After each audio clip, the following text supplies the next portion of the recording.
কখনো কোনোদিন কারো পারমিশন ছাড়া মোবাইলের গ্যালারি চেক করবেন না। কখনো কারো পারমিশন ছাড়া তার ফেসবুকের মেসেঞ্জারে কে কার সাথে চ্যাটিং করেছে এটা করা যাবে না। কখনো কারো পারমিশন ছাড়া তার মেইলের ইনবক্স খুলে দেখা যাবে না। কখনো কারো পারমিশন ছাড়া কারো ব্যক্তিগত চিঠি পড়া যাবে না। দিস ইজ ইসলাম, এটাই ইসলাম।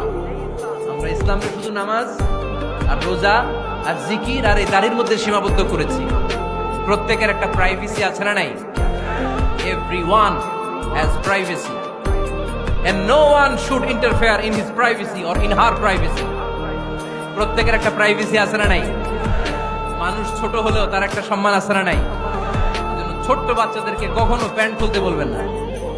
অনেকে বলে আরে ছোট মানুষ খোল খোল, আরে তুই খোল, এই খোল খোল খোল, তো আছে না নাই?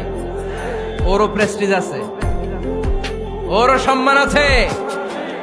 খবরদার, everyone has a personal space and no one should interfere someone's personal space.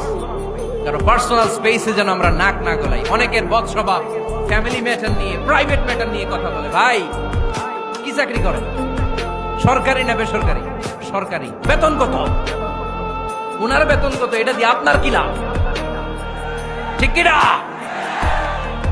মানুষ একটা দেখলে ভাই বয়স কত, ভাই বেতন কত, ফার্স্ট ইমপ্রেশনে, ফার্স্ট যখন আপনি কারোর সাথে দেখা করবেন, বেতন কত, বয়স কত, এগুলো জিজ্ঞেস করা যাবে?